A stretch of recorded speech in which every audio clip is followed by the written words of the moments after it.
So go ahead and log into Outlook if you haven't already. We are going to be reviewing how to set up your email and calendar for Outlook. So something new that we're doing this year is I'm mandating that everyone use their Cal Poly Outlook calendar for their schedules. So in years past, I've always asked for a paper schedule to find team meeting times. And I think that that's becoming really unrealistic with the amount of jobs people have and other commitments and things going on. And it's much more reasonable to make an ask that your calendar be up to date with your work, class, and any other commitments you have going on throughout the week. So that we meaning advisors, leads, and whoever else is organizing something, can look at one place for an updated schedule. This will help avoid so many headaches in terms of finding people's availability. I mean, just ask the leads how many emails, texts, and whatever they got from me about having to schedule a couple meetings, and we can justify why this is so important. So I want to set aside some time for all of us to kind of go through how we set up our calendar and kind of what our expectations are. And I have some like tips and tricks on how to do that as well. So feel free to follow along on your own Outlook calendar as I kind of go through these steps. I'm going to stop sharing here and start sharing mine. Goodness. Start sharing here. So let me pull up what I'm going to cover to make sure I don't forget parts. So I went over the why. You can access your Cal Poly email and calendar here. I'm unfamiliar what this looks like if you are currently forwarding your information. So if you're doing that, you might want to consider not doing that anymore and keeping your school and personal emails private. This is where you access the calendar portion of Outlook. And this is kind of what my schedule looks like in a week. I really utilize my calendar to help keep myself updated. I'm going to try to find a week that's kind of going so it's not overwhelming to look at. Great. So this is what Outlook Online looks like. I also use my, it looks slightly different if you have the browser application, or sorry, if you use the application and not the browser. But it all pretty much speaks and works the same. So to create an appointment, you're just going to drag the appointment time that you want to make. That pops up with this kind of like smaller version of creating an appointment. Maybe it's just do homework. And I'm reminding myself that I need to do homework on Tuesdays between 11 and 12. So here's some basic information I can add. Most of the time when I'm creating a meeting or reminding myself to do something, I actually want to utilize more options, the more option feature. This just provides you like, okay, obviously I don't need to be busy while I'm doing homework. I can show myself as free if someone needs to schedule something.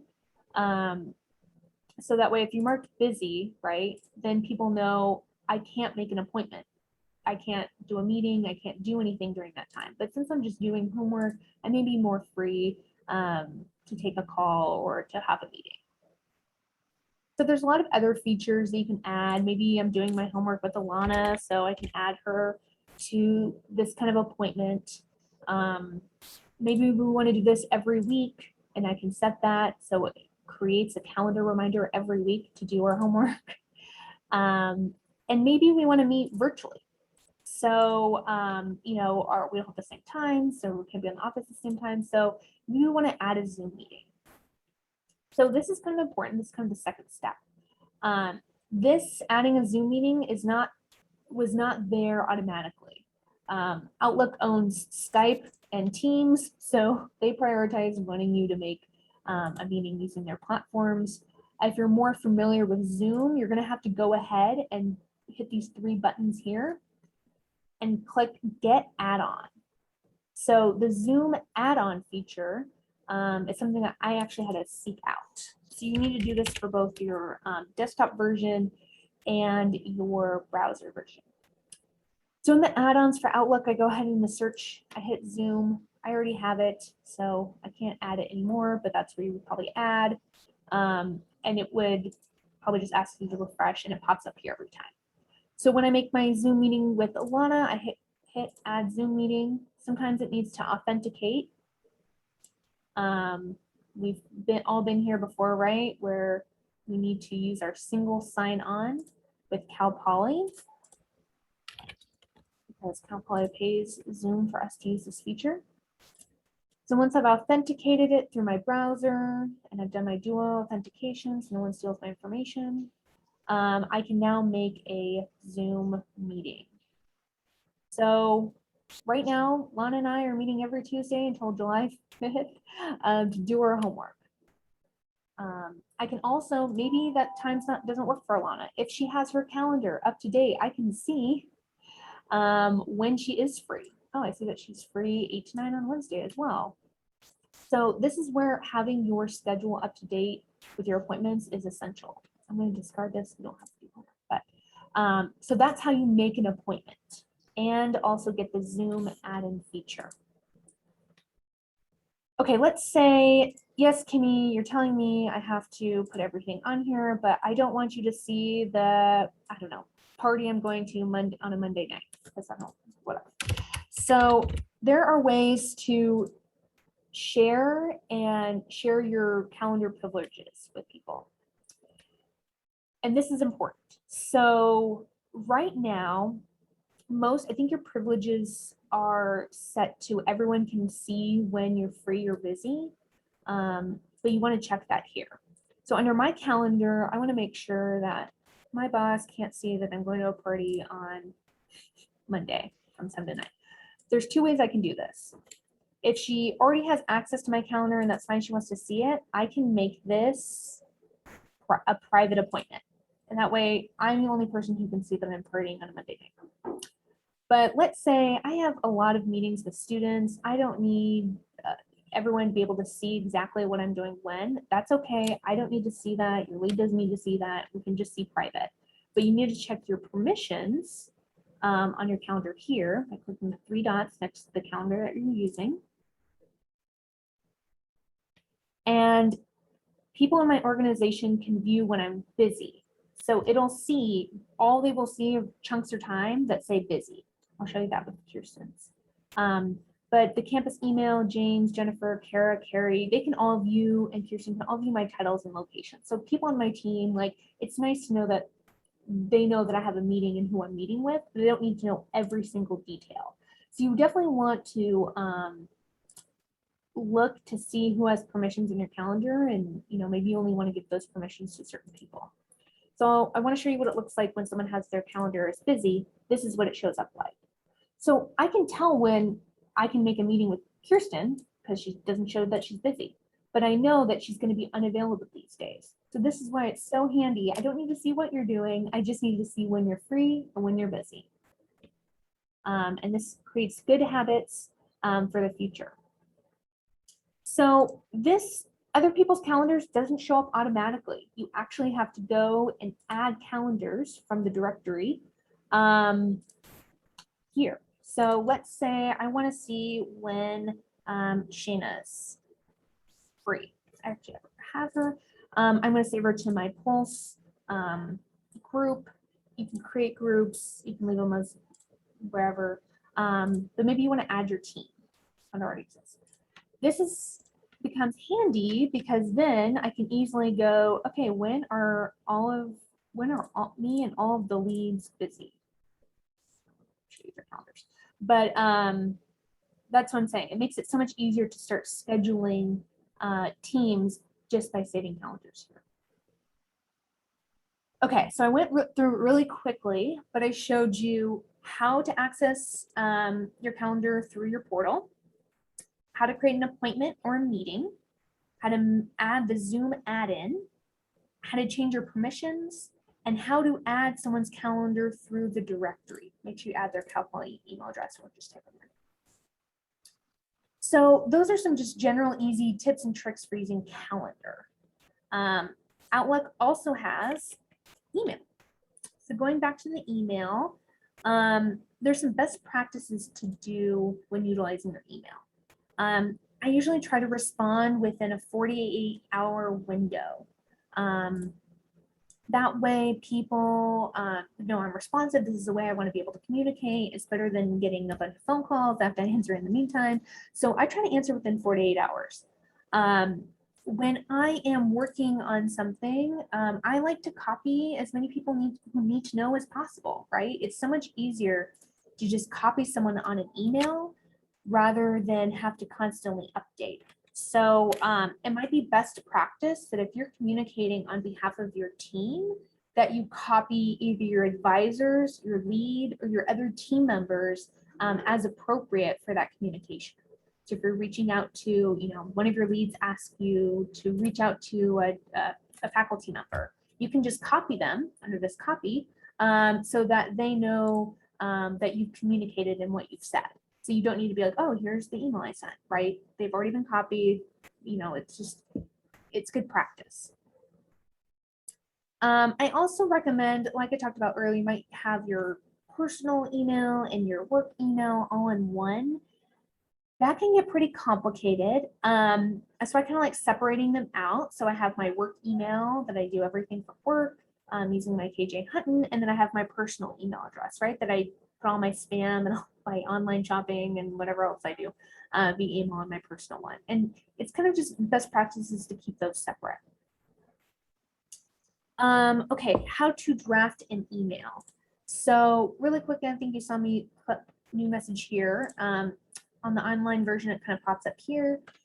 You have the to button. It pretty much has all of the contacts in at Cal Poly already, so you can kind of type in people's names as needed. So you can see they kind of pop up here. And then if you don't know someone's email address, you can actually look them up in the directory. You can look people up in the directory, and most of the time, you can actually find their email right there. So this is a great way to find either faculty members or student clubs or organizers of departments, their contact information. So once you have your email address, maybe you want to copy, I want to copy James because that's her advisor. You put your title right here. It's good to make a catchy subject line or really that one that speaks to what you're trying to say or do. I want to schedule a meeting. Maybe I just write schedule a meeting in the topic line. And that's pretty much how you draft an email. There's other, you can modify a lot of the text and everything that needs to go in here. Yeah, I mean, you can set importance if it's really important, but I mean, pretty basic stuff. I think what I really wanted to go to next is inserting your signature. So let's say you want to create a signature. You want to go to your settings here. In settings, search for signature. Email signature. You can go ahead and edit that from here. So if you use your desktop version, you are going to need to copy paste this in the desktop version as well. I think a great idea would be to copy one like mine and just put your name, your pronouns, your title. It could be Pulse Peer Health Educator, Pulse Peer Health Coach, Student Affairs Cal Poly. Maybe you want to include your cell phone number. If not, you don't have to. And then I have my Calendly link. So an email signature is just really helpful. I use it all the time. Yeah, I can definitely copy it. I use this all the time or I read other people's signatures for, like, let's say their phone number, or maybe I use their Calendly link. Definitely helpful to read their pronouns. If you copy it from an email that I've sent, you'll get more of the formatting with the colors and stuff. So sorry, the one in the chat doesn't include color coded formula, but that's just a cool way. So the way I did that was go to settings, type in email signature, and that's how you find that. Cool. Great. Any other questions with that? Okay, one other really cool feature I want to show you is creating smart folders. So one trick that I have for email is that everything in my inbox is something that I need to do. Right now I have lots of stuff on my to-do list, but everything in here is like, oh yeah, I need to, look up the section numbers for this, or oh yeah, I need to work with Curtis on getting that permit. And so I keep everything in my inbox as like a to-do list. And then I save everything later. I really don't delete stuff because I use my search feature. I've gone back to 2017 recently and looked up an email that I sent in 2017 for new context or information. So I really save all of my emails. But one thing that's really handy for me is, like, let's say I'm a part of this inclusivity group. It's a cool, awesome email chain where other really interesting staff and faculty post stuff about what's going on campus to help support students. But I don't want that in my inbox constantly because A, I won't be able to read it, or B, I need it in one place. So I set a rule. So it's not here. So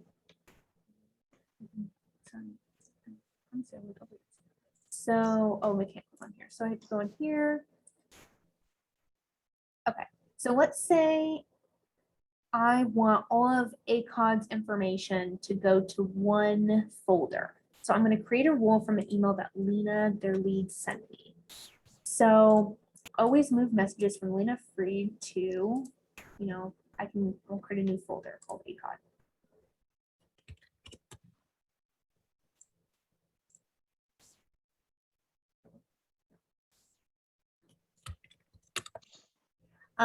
More options.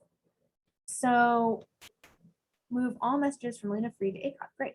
Add condition has to be from Lena, and then add an action, move to ACOG, and then stop pressing see more rules. Okay. So pretty much I can then make edits to this. So let's say, okay, add another action. And maybe I want to mark message as mark with importance, categorize, maybe mark it as read, redirect, automatically reply to it. You can do so many other cool things with the rules feature. But this could be really handy. Let's say you want to move all of my messages that I send out, because I send out a lot of emails, and have them go to a specific inbox so that you never miss a message. I think the important thing about that is that you make sure you don't have 600 unread messages in that inbox, that you kind of read through them, right? So that's just a cool feature of creating rules to help stay organized, so that your inbox doesn't get overloaded. You can do the same thing with classes. Maybe you have a folder for each class that you have direct emails from that professor go to, so that it doesn't get lost in other things like junk email and stuff like that.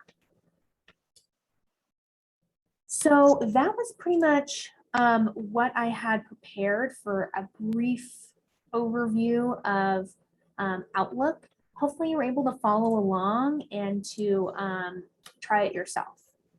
I've created a Canvas, or I will create a Canvas page after this with that kind of video cut, so that you can just follow along. But definitely go ahead and start inputting if you have your class schedule, start inputting it into Outlook Calendar. If you know your work schedule, inputting that. Any kind of commitments you have, start documenting them on their Outlook Calendar. I'm going to be working with the leads to follow up with you all on that, so that we can start scheduling later in September team meetings.